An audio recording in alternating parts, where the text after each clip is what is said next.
Bonne année 2026 à toutes et à tous et merci de nous rejoindre pour ce tout premier numéro de l'invité de cette nouvelle année. Entre le Bénin et le Niger, toujours pas d'accalmie depuis 2 ans. Un froid diplomatique persistant s'est installé entre Niamey et Cotonou. Les relations sont toujours glaciales depuis la prise de pouvoir par les militaires au Niger en juillet 2023. Le régime nigérien accuse régulièrement son voisin proche de l'Occident de vouloir le déstabiliser, ce que Cotonou nie. Les relations se sont un peu dégradées après une tentative de coup d'État déjoué au Bénin début décembre 2025. Et dimanche, les deux pays ont mutuellement expulsé des diplomates. Didier Noureddine Alou, merci de nous rejoindre dans l'invité. Merci Charlotte Guézéré, merci pour votre invitation pour ce premier numéro de l'année 2026. Je profite d'ailleurs pour vous formuler mes vœux de santé et de paix pour vous et pour les téléspectateurs. Merci et heureuse année à vous également. Cotonou et Niamey ont mutuellement expulsé la semaine dernière des diplomates. Ça a-t-on appris donc ce dimanche de sources diplomatiques des deux pays. Mais pouvons-nous déjà rappeler brièvement le contexte historique et politique des relations entre le Bénin et son voisin nigérien? C'est vrai, il y a une nouvelle page qui s'est écrite entre le Bénin et le Niger en matière de diplomatie. Vous l'avez très bien rappelé dans votre introduction. Les deux pays ont mutuellement expulsé des diplomates.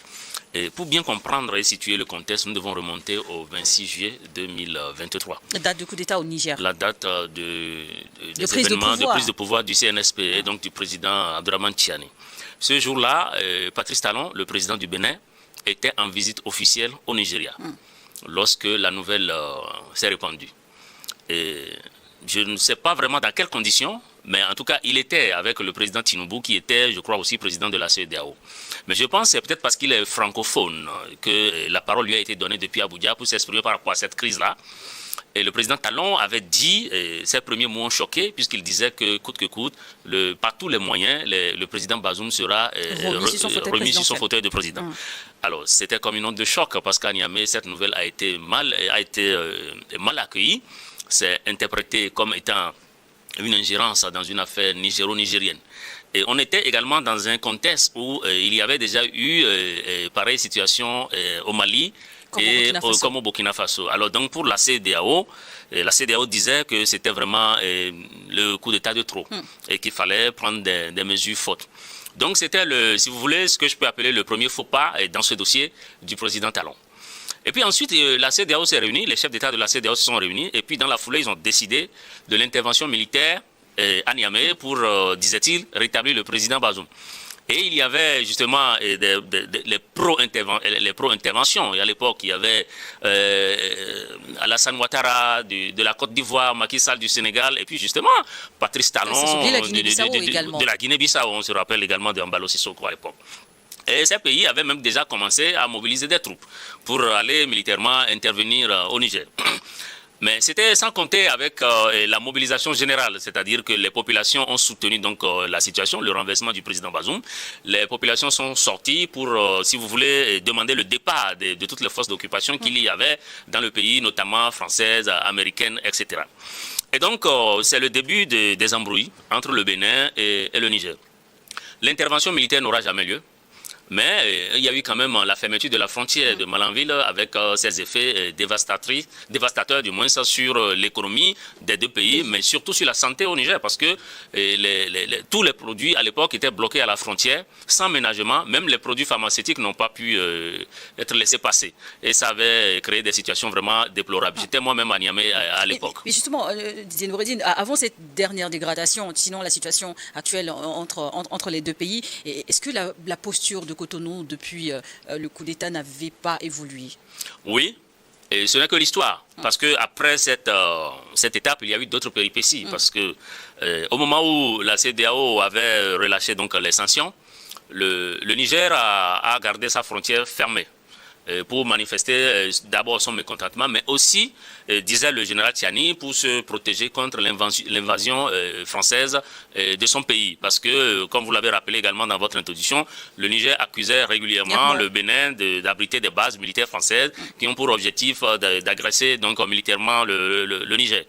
Et donc, dans la foulée, il y a eu des interventions. On se rappelle du déplacement à Niamey des anciens chefs d'État du Bénin, notamment Yahi Boni et Nicéphore Soglo, qui sont allés, qui ont rencontré les autorités nigériennes. Et on pensait vraiment... Et si on s'en souvient bien, à 2 reprises. Non, à une reprise, mais le deuxième rendez-vous n'a pas eu lieu. Et on pensait effectivement qu'il y aura un dénouement très très prochainement. Et ensuite, on a vu le général Mohamed Toumba, le numéro 3 du CNSP, qui avait conduit une délégation à Cotonou.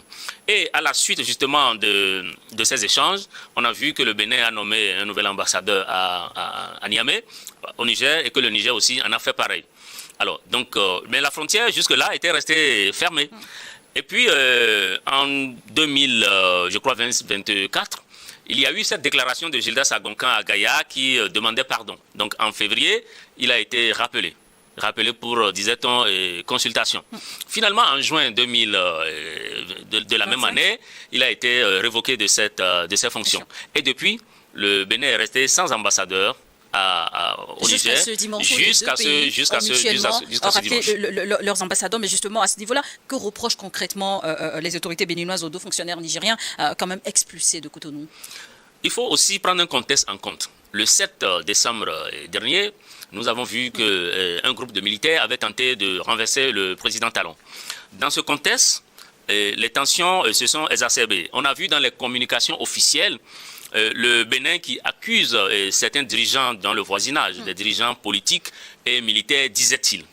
Alors, quand on regarde très bien, les pays de l'AES, dont le Burkina et le Niger, sont voisins du Niger, sont dirigés effectivement par des autorités militaires.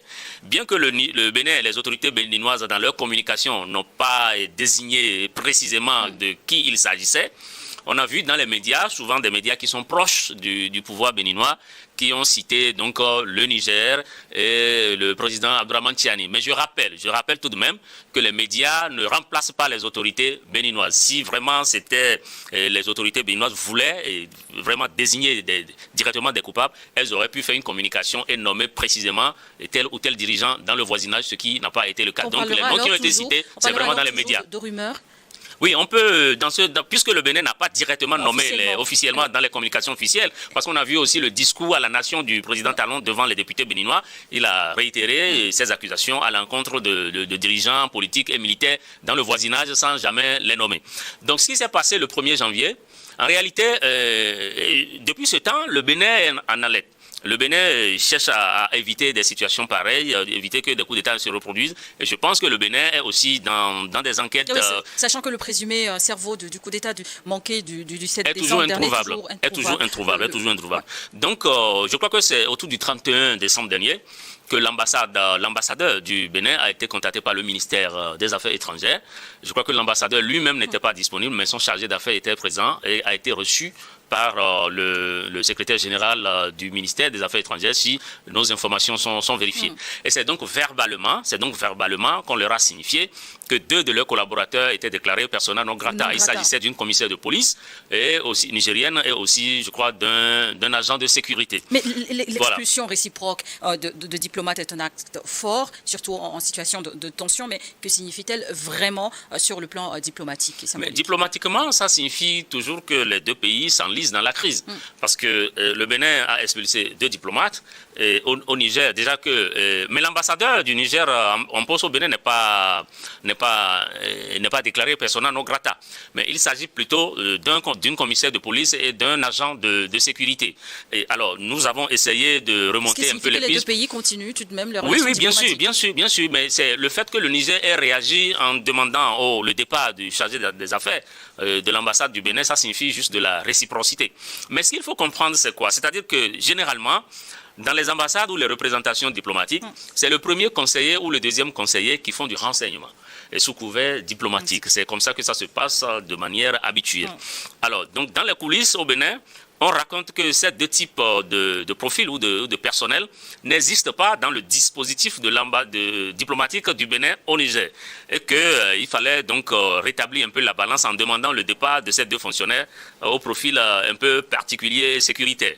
C'est comme ça que, il n'y a pas eu de communication officielle, mais en sourdine, c'est un peu cette idée-là qui est répandue. Dans quelle mesure les enjeux sécuritaires régionaux connus notamment par les 2 pays ont notamment dans la lutte contre le terrorisme et la stabilité au Sahel influence-t-elle cette crise? Non, c'est plutôt la crise qui influence négativement la lutte antiterroriste.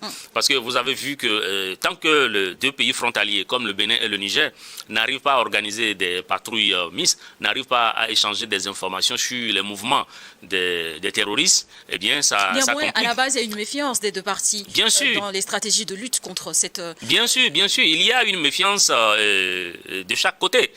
Vous avez vu que régulièrement, le président Tiani sort pour dénoncer donc l'attitude du Bénin, et vous avez vu aussi que régulièrement, le Bénin dit que tout ça n'est pas vrai. Et le Bénin, à un moment, avait même demandé à son voisin du Niger de venir voir un peu les points qui sont cités pour voir si éventuellement il y avait effectivement des soldats français. Mais on a vu quand même le 7 décembre, que des soldats français sont quand même intervenus pour permettre au président Talon, avec le Nigeria surtout, pour permettre au président Talon de continuer à garder son fauteuil. Et les frontières terrestres entre les deux pays sont restées fermées depuis plus de 2 ans. Mais quelles sont les conséquences humanitaires à cet effet? Bien évidemment, les conséquences, elles sont d'abord économiques, parce que les deux zones la pauvreté s'est creusée considérablement dans les deux zones, que ce soit à Malanville ou à Gaïa. La situation est difficile pour les populations. Donc, en l'absence d'une frontière ouverte et d'une coopération fraternelle et sincère, c'est les populations qui en souffrent. Donc, évidemment que cette situation, elle n'arrange pas du tout ni l'un ni l'autre. Si quelqu'un est arrangé dans cette situation, c'est forcément ceux qui ont intérêt à voir le terrorisme se répandre, se développer dans la zone, et à voir aussi les deux pays africains à ne pas s'entendre. Et là, je pense très clairement à l'ennemi commun, qui, je peux le désigner comme les impérialistes ou les occidentaux, qui ont toujours appliqué cette politique de diviser pour mieux régner. Parce que, comme l'a dit un artiste, si les Africains s'unissent, ça va faire mal. Oui, vous voyez un peu cette actualité depuis plusieurs mois. Mais selon vous, et justement aussi parce que vous connaissez bien le milieu, quels sont les impacts réels sur la vie quotidienne des populations des deux côtés de la frontière? Non, les impacts, elles sont essentiellement économiques. Mais sinon, entre les deux populations, il n'y a jamais eu de problème. Les deux populations entretiennent des relations séculaires historiques et très très lointaines. Donc il n'y a pas de problème. Et vous avez vu que malgré tout ce qui se passe entre les autorités des deux pays, vous avez vu que les populations ont continué à cohabiter correctement.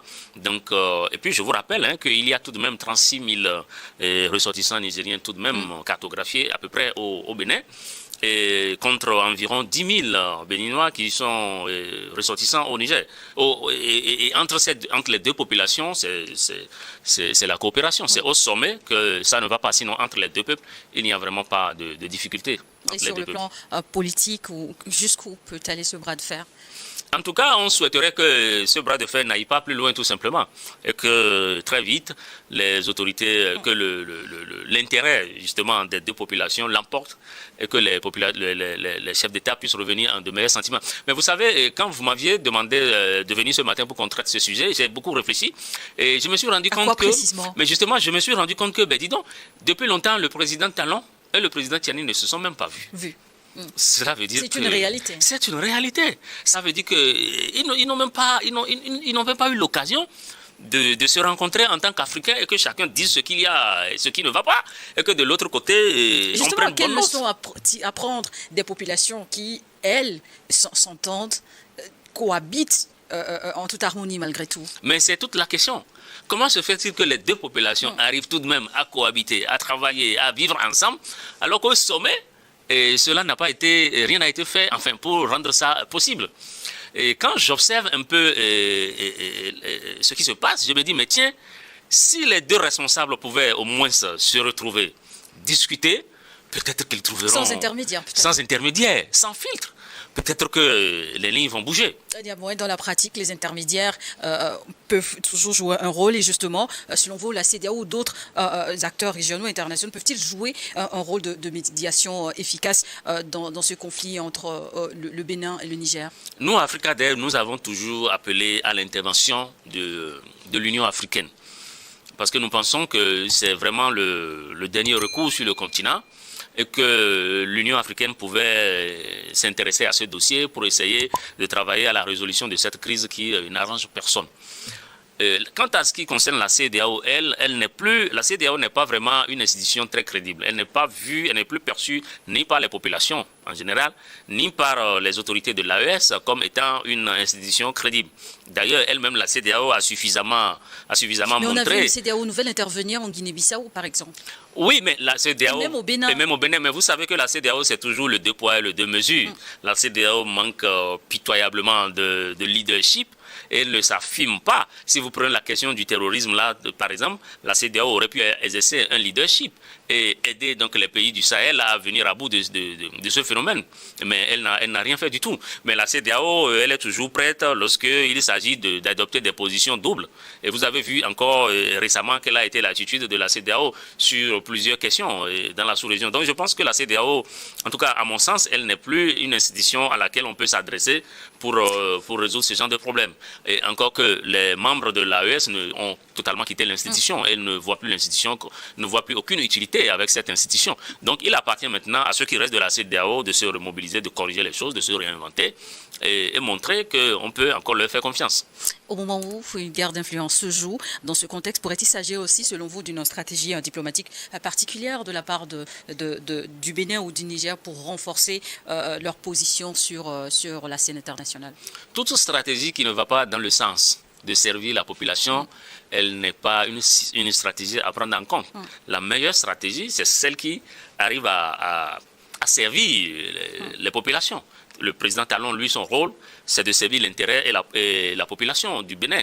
Pareil pour le général Abdourahmane Tiani. Donc je crois qu'à un moment donné, il va falloir que ces autorités se dépassent un peu quand même et beaucoup d'autres considérations et décident de s'unir ou de travailler ensemble et ça va apporter un plus à la lutte antiterroriste et ça va certainement permettre aux deux populations d'échanger plus facilement mais quel scénario économiquement. envisagez-vous pour l'évolution de cette crise au moment où les pays de l'AES continuent de vivre des tentatives de déstabilisation ou peut-être même au moment où le Bénin même est toujours en alerte? Mais vous avez vu qu'il n'y a pas que les pays de l'AES qui sont régulièrement visés par des coups d'État. Vous l'avez rappelé, récemment au Bénin, on a vu ce qui s'est passé.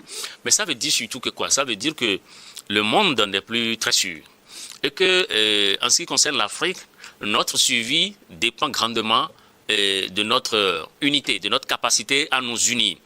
Alors, toute politique qui ne prend pas en compte l'unité africaine, à mon avis, doit se réajuster.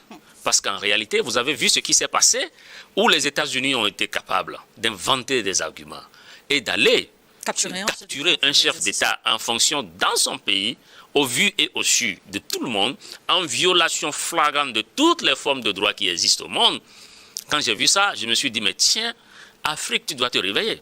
Les fils d'Afrique et les filles d'Afrique doivent s'unir. Vous posez également la question à qui profite cette crise qui ne cesse de s'enfoncer et comment est-ce que l'Afrique devrait se réorganiser? Comme j'ai commencé à le dire, le salut de l'Afrique aujourd'hui se trouve dans l'unité, dans la compréhension, dans la fraternité, dans une coopération sincère. Il faut un leadership africain qui rassemble les autres pays et qui fait bloc. Nous sommes dans un monde qui est très méchant, diplomatiquement et politiquement. Personne ne respecte les faibles. Et ça, les dirigeants de l'AES l'ont compris. Et personne n'a du respect pour des pays qui n'ont pas l'arme nucléaire. Si Caracas détenait l'arme nucléaire, personne n'irait chercher son président aussi facilement comme ça. Donc, j'invite à partir de ce plateau, et c'est un appel que je lance aux dirigeants africains, de s'unir et de se doter d'armes nucléaires. Le Niger a beaucoup d'uranium qui peut non seulement nous apporter de l'électricité pour toute la zone ouest africaine, mais qui peut aussi nous permettre, ne serait-ce que d'avoir communément cet outil de dissuasion et de défense qui est l'arme nucléaire, parce que personne ne vous respecte aujourd'hui quand vous ne détenez pas des moyens militaires adéquats et puissants. Vous avez vu avec la Corée du Nord, l'Amérique n'osera jamais aller traiter la Corée du Nord comme elle l'a fait là pour le Venezuela. Mais au moment où donc le langage est clair. Au moment où l'Iran, par exemple, peine à avoir cet aval, je dirais, à soi justement à sa politique de développement d'une arme nucléaire, qu'est-ce qui se passerait quand l'Afrique se déciderait en ce moment? Non, mais l'Afrique doit se donner les moyens. l'Afrique a complètement le droit d'avoir cet outil. Et il n'appartient pas aux autres de dire aux Africains, si les Africains sont unis, ça va faire mal, comme l'a dit un chanteur. Si les Africains arrivent, si par extraordinaire, ce qui n'est pas facile, mais c'est possible, les Africains pouvaient se réunir et se doter de cette arme nucléaire, vous allez voir que le regard des autres sur l'Afrique va complètement changer. Vous avez évoqué justement cette actualité au Venezuela et vous l'avez souligné, je vais là vous citer les États-Unis. Sinon, le président Donald Trump s'est inventé un argument pour intervenir au Venezuela. Quel écho cette situation donne en Afrique? Est-ce qu'il y a des risques? Mais vous avez vu que, en plus d'aller chercher le président vénézuélien et de le faire prisonnier aux États-Unis, Donald Trump a dit à la face du monde que effectivement que ce qui est arrivé à Nicolas Maduro pourrait arriver à tout autre dirigeant. Donc je pense que ça c'est un signal d'alerte, encore une fois, pour dire aux Africains, mais écoutez, vous devez vous réveiller. Tous les Africains, qu'ils soient sur le continent ou hors du continent, doivent comprendre ce message et dire qu'il y a que l'heure a sonné. Et que l'heure n'est plus du tout à la division, l'heure n'est plus du tout aux critiques sans fondement, des critiques qui ne nous apportent absolument rien du tout. Donc le salut de l'Afrique passe forcément par l'unité africaine et passe par les moyens de défense adéquats. Et même l'arme nucléaire, je le dis, il faut que l'Afrique se dote d'armes nucléaires pour pouvoir dire aux autres, prenez-nous en compte et méfiez-vous de nous. Nous sommes presque à la fin de cette émission. Didier Noureddine Alorou, nous parlions principalement du Bénin et du Niger, mais quelles conditions seraient nécessaires selon vous pour un rétablissement durable du dialogue et de la confiance entre Cotonou et Niamey au nom de l'unité africaine? Pour parler très franchement, je n'ai plus beaucoup d'espoir avec le président Talon pour... Mais les pays voisins sont appelés à cohabiter pour régler cette crise avec le Niger, puisque nous sommes déjà en janvier et les élections générales commencent au Bénin très bientôt. Mais par contre, avec Romiad Wadani, qui va succéder au président Talon, j'ai beaucoup d'espoir. Je pense que lui... Saura-t-il réinventer l'art diplomatique? En tout cas, il a intérêt. Et je crois que malheureusement, aujourd'hui, beaucoup de voisins, si vous voyez aujourd'hui le président Talon, bien que les responsabilités soient partagées dans ce cas, mais c'est quand même le président avec lequel il n'y a pas trop de bonnes relations avec les voisins. Les relations ne sont pas du tout au beau-fils avec beaucoup de ses voisins, en dehors du Nigeria, je crois. Et là encore, ce qui fait... vous savez que Bola Tinubu, c'est un grand homme d'affaires, Patrice Talon aussi, c'est un grand homme d'affaires, et puis les deux s'entendent bien avec la France. Donc on peut dire qu'il y a affinité. Bon, maintenant, avec Romiad Wadani, quelque chose peut changer. Au moins, à la tête du Bénin, on verra que c'est du neuf. Et à partir de ce moment, chacun va lui laisser aussi le bénéfice du doute et se dit, bon, lui vient d'arriver, attendons de voir s'il a quelque chose à dire. L'espoir pourrait naître de Romiad Wadani. Oui, avec Romiad Wadani, ce sera certainement un nouvel espoir, et ce sera certainement une nouvelle forme de diplomatie. S'il a été membre du gouvernement de Talon pendant 10 ans, il n'était pas le chef. Il était obligé tout simplement de s'inscrire dans la cohésion gouvernementale. Alors maintenant qu'il sera le chef, alors on jugera. On verra comment est-ce qu'il va mettre son mandat à profit pour changer la donne et rétablir tout simplement les bonnes relations entre le Bénin et la plupart de ses voisins, et tous ses voisins. Merci.